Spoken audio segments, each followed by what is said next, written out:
Thank you, Rudy. Big round of applause for Rudy. Great job this morning. Thank you so much.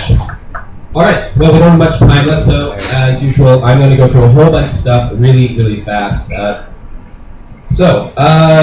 always, we start with a little bit of Pinterest, because, hey, that's the coolest thing on the block these days, isn't it? And for those of you who were here a couple weeks ago, I was telling you about Pinterly, which is a sort of a Pinterest dashboard that lets you create campaign Pinterest and monitor your traffic and numbers. And here's a couple interesting infographics, because we all love visual sharing these days, made by Pinterly.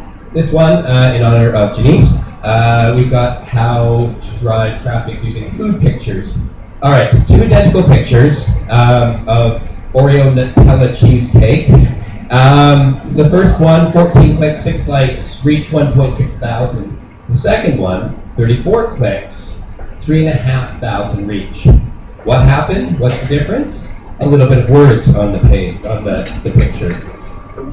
Here's another example, and these numbers are all generated by Pinterly, which tracks all of your reach and numbers for you. Nutella pudding.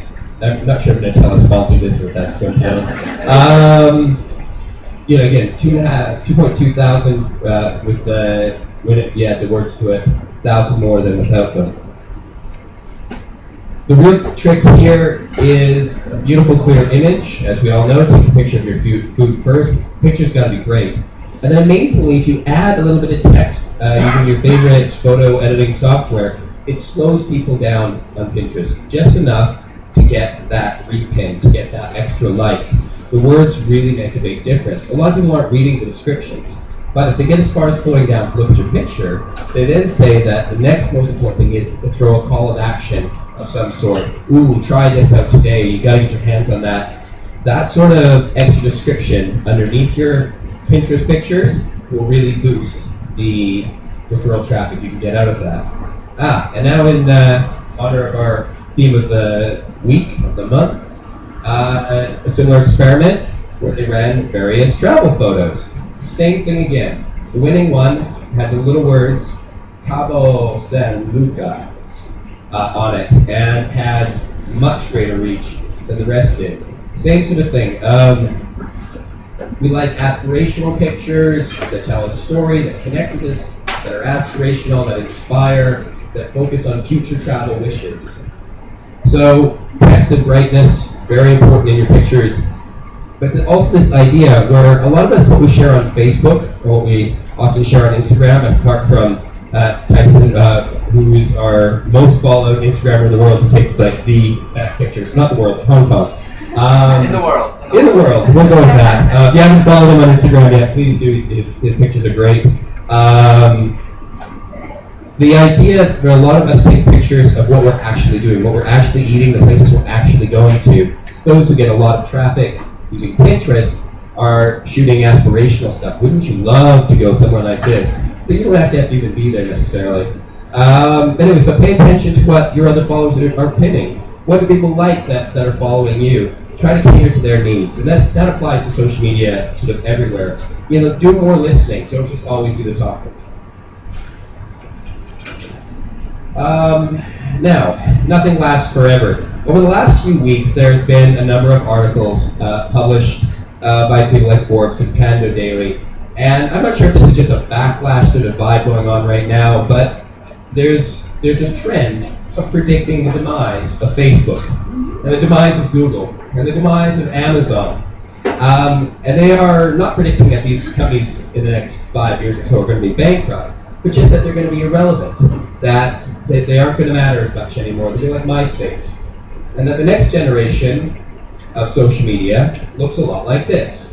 This is going to debut next month by one of the co-founders at TechCrunch.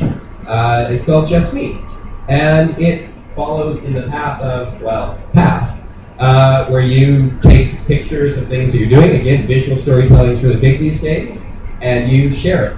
But you share it not openly with the whole world, but rather with a more closed group.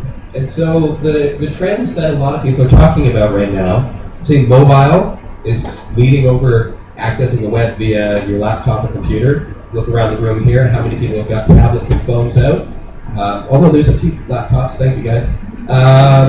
And visual storytelling, the Instagrams, the Pinterests, Paths, and the Just Me's.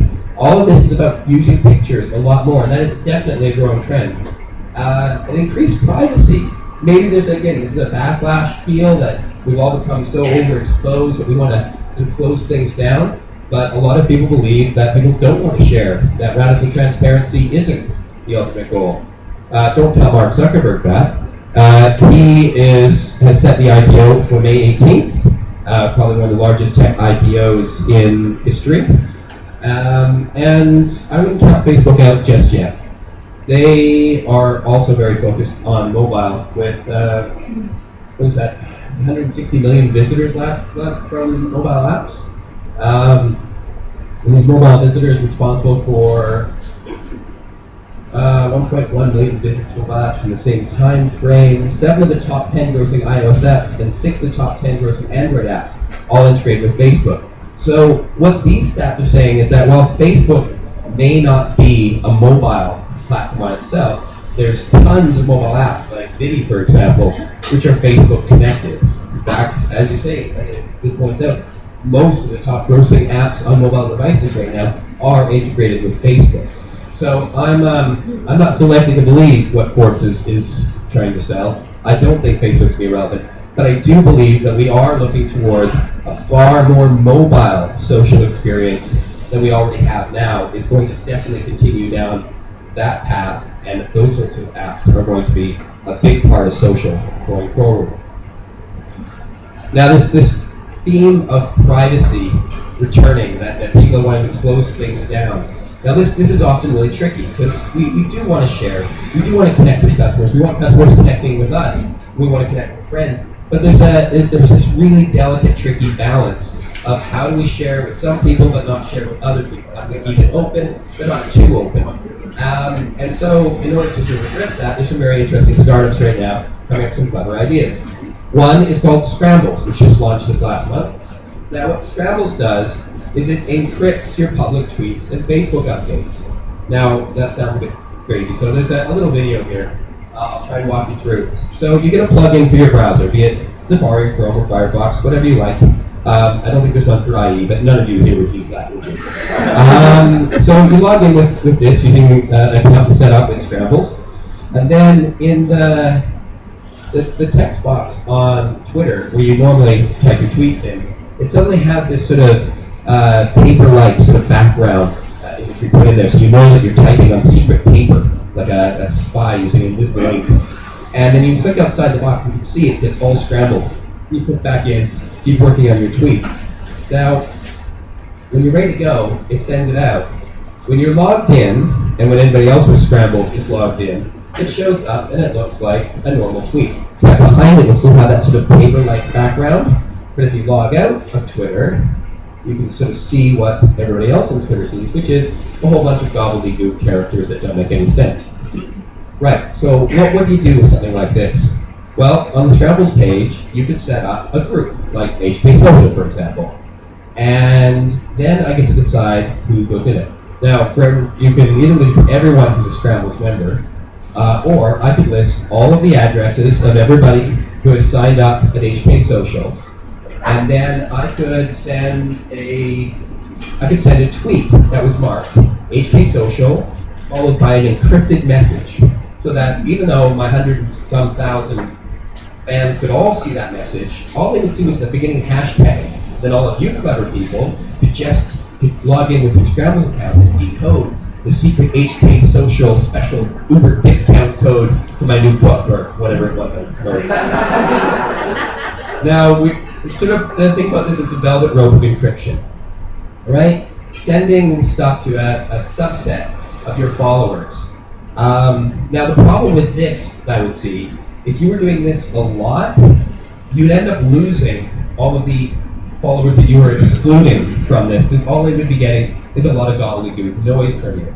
So it would definitely have to be one of those things that was used sparingly, and especially used with hashtags that you knew various people were specifically tracking. But an interesting idea is on how to, and it works with Facebook as well, how to send a message out to the public, but also encrypt it just for a subset. Anyways, more thinking about how to be public and private at the same time. Something else that needs to be more social these days. I've been working really hard at getting my Gmail under control, using some new getting things done plugins and stuff for it. But I've also been trying to socialize it more. I've been using a plugin for some time now called Reportive, and Reportive adds a lot of social media data to the contact information on Gmail. So you get this little sidebar on your Gmail account that's got a picture of the person and all their social media data beside it. Now, Reportive also has these things called wraplets. So if you're using other tools like MailChimp, Crunchbase, Clout, Thread, you can add those in, and then you get to see those on the person's profile. So if I sent you an email and you're using Reportive, this is the sort of thing that you would see. You'd see my name, a bit of information about me, recent tweets, and ways for you to connect with me on all my social media stuff. You also see cred scores and clout scores on it as well. Now, the whole reason I came across this, of course, was because I was cleaning out my Gmail and I got this news from Cred. I don't even know all the newsletters I signed up for. Who else has got too many newsletters? Yeah, lots of these things. But sometimes they do provide little nuggets of newsy information. Okay, now, who doesn't know what Cred is yet? It's all right. Put your hands up. Don't be afraid. All right.